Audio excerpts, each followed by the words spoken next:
Hello, welcome to Rajeshwari Chauhan classes. बच्चों, मैंने 8th standard का सिविक सेक्शन स्टार्ट कर दिया है और उसका first lesson introduction of the two the parliamentary system, ये लेसन भी मैंने ऑलरेडी एक्सप्लेन किया है। अगर आपने उसका एक्सप्लेनेशन अब तक नहीं देखा होगा तो आप प्लेलिस्ट में जाकर उसे देख सकते हो। आज की वीडियो में मैं आप लोगों को इस लेसन के क्वेश्चन आंसर एक्सप्लेन कर रही हूँ। तो हम क्वेश्चन आंसर देखेंगे। आपके पास टेक्स्ट बुक अगर होगा तो आप लोग टेक्स्ट बुक में इसके अंडरलाइन करके ले सकते हो, मार्किंग करके ले सकते हो, या नहीं है तो आप ये आंसर्स को नोट भी करके ले सकते हो। Now we will see exercise 1, that is choose the correct option and rewrite the statement. और बच्चों, अगर आप लोगों ने अब तक मेरे चैनल को सब्सक्राइब नहीं किया है तो सब्सक्राइब कर दो, ताकि आप लोगों को आगे के जो लेसन है सिविक्स के उसके आंसर्स, क्वेश्चन आंसर्स वो भी मैं अपलोड करने वाली हूँ तो उसके नोटिफिकेशन मिल जाएंगे। प्लस एक्सप्लेनेशन भी इम्पॉर्टेंट रहता है, वो भी आप लोगों को मिल जाएगा। और अदर सब्जेक्ट्स के लिए भी आपको मेरे चैनल से हेल्प मिलेगी। Okay, so now we will see first, parliamentary systems of government developed in England. So what is the perfect option? इसके 4 हमें यहाँ पे ऑप्शन दिए गए हैं, उसमें से परफेक्ट है, राइट आंसर है England. Then second, in the presidential system dash is the executive head, president। तो प्रेसिडेंट ये प्रॉपर आंसर है, राइट ऑप्शन दिया गया है, तो आप इसे अंडरलाइन भी करके रख दो। Next we have second question, that is complete the informations in the following table. तो यहाँ पर एक टेबल दिया है और टेबल में हमें यहाँ पे नेम्स ऑफ द लेजिस्लेटर दिए हैं, इंस्टीट्यूशंस एंड द फंक्शंस दिए हैं। तो हमें यहाँ पर लेसन में भी मैंने आप लोगों को ये एक्सप्लेन किया था, बताया हुआ है, अंडरलाइन भी करने के लिए कहा था। तो हम देखेंगे, फर्स्ट दिया है लेजिस्लेटर, दैट इज उसके फंक्शंस क्या है, मेक लॉज। सेकेंड है executive, implement laws.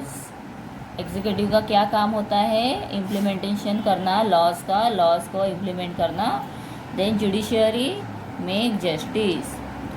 Okay, this is the functions of this different institution. Then after we have third question, that is explain the following statement with reason. तो यहाँ पे हमें कुछ statement दिए गए हैं, तो उसे हमें रीज़न के साथ में उसे क्या करना है, बताना है कि ये स्टेटमेंट कैसे राइट है। India adopted the parliamentary system of government.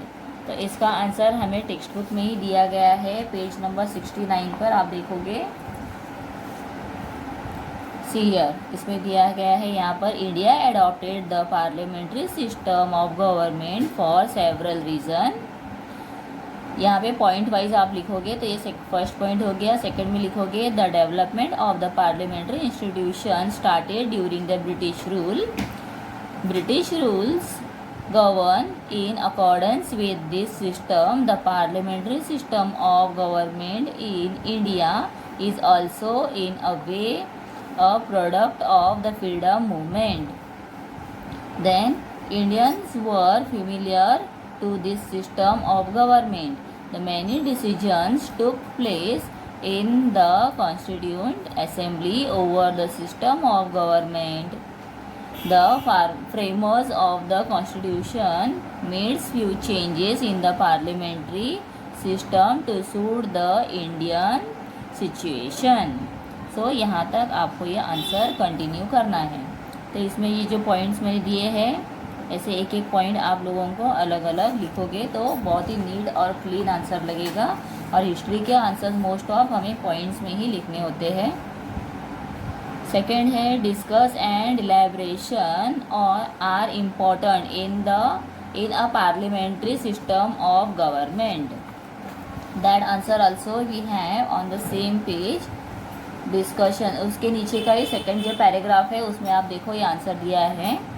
Discussion and deliberation are an integrals part, important part, integral के बदले आप इम्पॉर्टेंट भी लिख सकते हो, part of the parliamentary form of government. Questions related to the public welfare are discuss in the legislator. Members from the opposition party are take part in this discussion.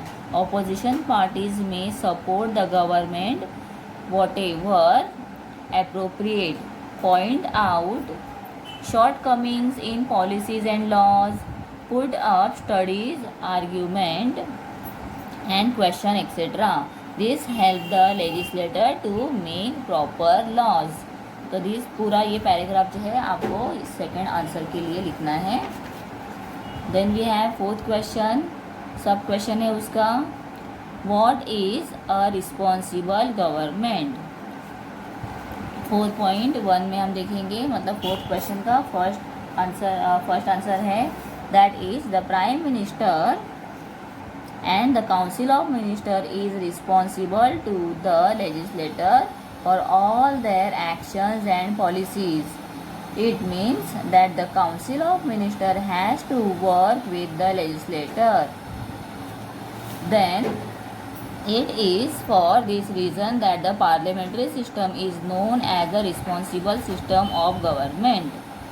यहाँ तक आप लोगों को ये कंटिन्यू करना है answer. Okay. Then next we have second question. Enumerate the characteristics of the presidential system of government. तो ये आंसर आपको स्टार्ट करना है. The characteristics of the presidential system of governments are as following. ऐसे लिखने के बाद आप कंटिन्यू करोगे यहाँ से. In a presidential form of government, the legislature and the executives are not directly dependent on each other. The house, second point लिखो, the house of the legislature and the presidents are directly elected by the people. Third point लिखो, the president is the executive head and has lot of powers including power to implement laws. Then second, ये main point है, यहाँ पर ये जो दिया है ये मेन पॉइंट है और ये सेकेंड मेन पॉइंट है. In spite of such a structure the legislature and the executive keep a check on each other. This mutual controls over each other can lead to a responsible government. Still here you have to complete this. Then why is the role of opposition parties important? Write your opinion. तो opposition parties important क्यों है? Because see here, the opposition parties may support the government wherever appropriate, points out the shortcomings in the policies and laws and put up the study arguments and question etcetera. मतलब यहाँ पर दिया गया है कि opposition party भी क्या करती है, जो भी उसके पॉइंट्स है उसको डिस्कस करती है. कहा उतनी कितने तरह से वो राइट है, इसके ऊपर डिस्कस करने के बाद ही वो डिसीजन, फाइनल डिसीजन लेते हैं and then they make the proper laws. Therefore the opposition party is also very important. तो आप ये यहाँ से पॉइंट इसको कंटिन्यू कर सकते हो. क्वेश्चंस रिलेटेड टू द, यहाँ से स्टार्ट करना है टिल, सॉरी यहाँ से देखो दिख रहा है अभी, तो यहाँ से आप स्टार्ट करोगे. तो यहाँ से स्टार्ट करने, तो यहाँ से स्टार्ट करो. The member of the opposition party also take part in the decision.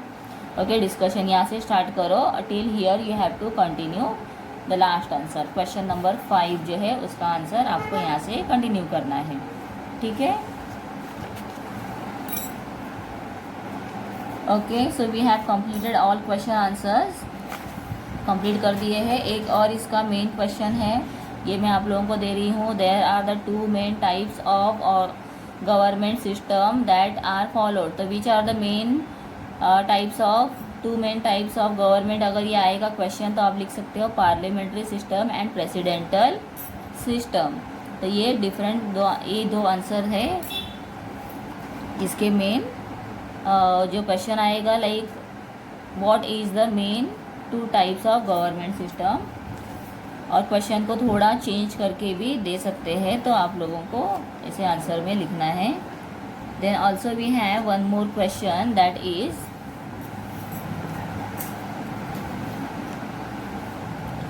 In the parliament system government has